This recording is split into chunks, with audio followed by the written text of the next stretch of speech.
আসসালামু আলাইকুম ভিউয়ার্স, আশা করি সকলে ভালো আছেন। আজকে যে ক্লাসটি নিয়ে আলোচনা করব সেটি হচ্ছে গড়, মধ্যক এবং প্রচুরক। কীভাবে গড়, মধ্যক এবং প্রচুরক নির্ণয় করা যায়, আজকের ক্লাসটির মাধ্যমে একটি পরিষ্কার ধারণা দেওয়ার চেষ্টা করব। আশা করি আজকের ক্লাসটি দেখার পরে আপনাদের গড়, মধ্যক এবং প্রচুরক সম্পর্কে একটি পরিষ্কার ধারণা লাভ করবেন।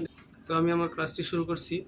তো এখানে প্রশ্ন বলা হয়েছে যে গড়, মধ্যক এবং প্রচুরক নির্ণয় করো। 1 নম্বর প্রশ্ন দেওয়া আছে যে নিচে 9 জন শিক্ষার্থীর প্রাপ্ত নম্বর দেওয়া হলো। প্রাপ্ত নম্বর 10-এর মধ্যে তারা 6, 9, 9, 8, 7, 4, 4, 3, 4 নম্বর পেল। তো এদের ভিতরে আমরা 9 জন শিক্ষার্থীর গড় নম্বর বের করব এবং এদের মধ্যক এবং প্রচুরক নির্ণয় করব।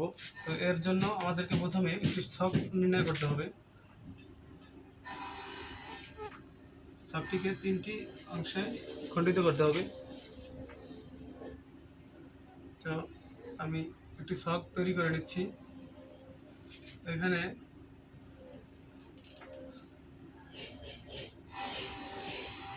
গড়, এখানে হবে মধ্যক, তো এখানে আমি প্রচুরক লিখে দিচ্ছি। প্রচুরক, তো এখানে 9 জন শিক্ষার্থীর প্রাপ্ত নম্বর দেওয়া আছে, আমাদেরকে গড় নির্ণয় করতে হবে। আমরা জানি যে গড় নির্ণয়ের জন্য প্রাপ্ত নম্বরকে যোগ করে তারপরে ছাত্রছাত্রী বা সংখ্যা দ্বারা ভাগ করলে গড় নির্ণয় করা যায়। এই জন্য আমরা সব সংখ্যাগুলোকে যোগ করে দিচ্ছি। 6 যোগ 9 যোগ 9 যোগ 8 যোগ 7 যোগ 4 যোগ 4 যোগ 3 যোগ 4। তো এদেরকে যোগ করার জন্য আমরা 6 আর 9, 15, 15-এর সাথে 9 যোগ করলে হয় 24, 24-এর সাথে 8 যোগ করলে হয় 32, 32-এর সাথে 7 যোগ করি 39, 39-এর সাথে 4 যোগ করলে হয় 43, 43-এর সাথে 4 যোগ করলে হয় 47, 47-এর সাথে 3 যোগ করলে হয় 50, 50-এর সাথে 4 যোগ করে আমরা পাই 54।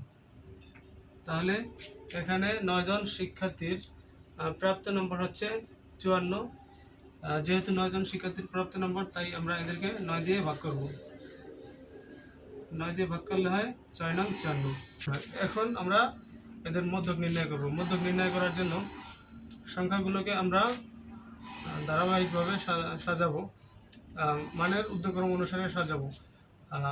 অর্থাৎ ছোট থেকে বড়, আমরা সংখ্যাগুলো ছোট থেকে লিখতে লিখতে বড়োর দিকে যাব। তাহলে এখানে সবচেয়ে ছোট সংখ্যা হচ্ছে 3, তো আমরা 3 লিখে দিচ্ছি। তারপরে আছে 4, 4 লিখব। তারপরে আবার 4 আছে, 4 লিখব। তারপরে আবার 4 আছে, এখানে আরেকটা 4 লিখে দিব। তারপরে আছে 6, তো আমরা 6 লিখব। তারপরে আছে 7, আমরা 7 লিখব।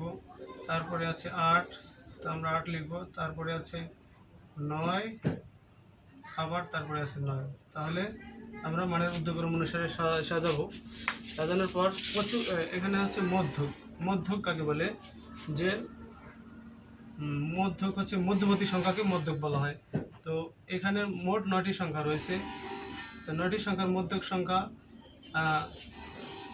এদিক থেকে একটা বাদ দিব, এদিক থেকে একটা বাদ দিব। এবার বাদ দিয়ে সর্বশেষ মাঝে যে সংখ্যাটা থাকবে সেটাকে আমরা মধ্যক হিসাবে চিহ্নিত করব।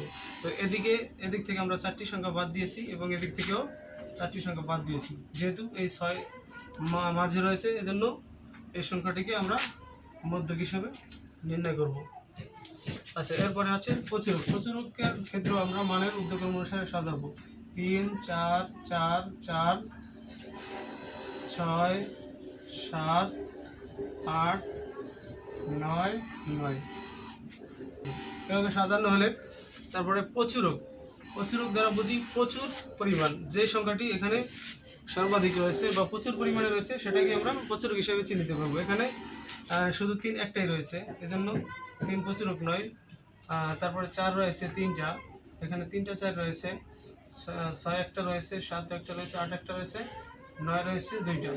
তাহলে এখানে আমরা দেখতে পাইতেছি যে 3 থেকে 3, 6, 7, 8 3, 6, 7, 8 এগুলি মাত্র একটা রয়েছে, এজন্য এর থেকে বেশি রয়েছে 9, দুইটা রয়েছে এখানে 9। এগুলো এই সংখ্যাগুলি থেকে 9-এর সংখ্যা সবচেয়ে বেশি এখানে। 9 থেকে আবার দেখা যায় যে 4-এর সংখ্যা আরও বেশি রয়েছে, 4 রয়েছে 3টি, এজন্য 4 এখানে প্রচুর পরিমাণ রয়েছে, সুতরাং 4 হচ্ছে এখানে, 4 হচ্ছে প্রচুরক। তাহলে আমরা গড় নির্ণয় করলাম 6 এবং মধ্যক হচ্ছে 6।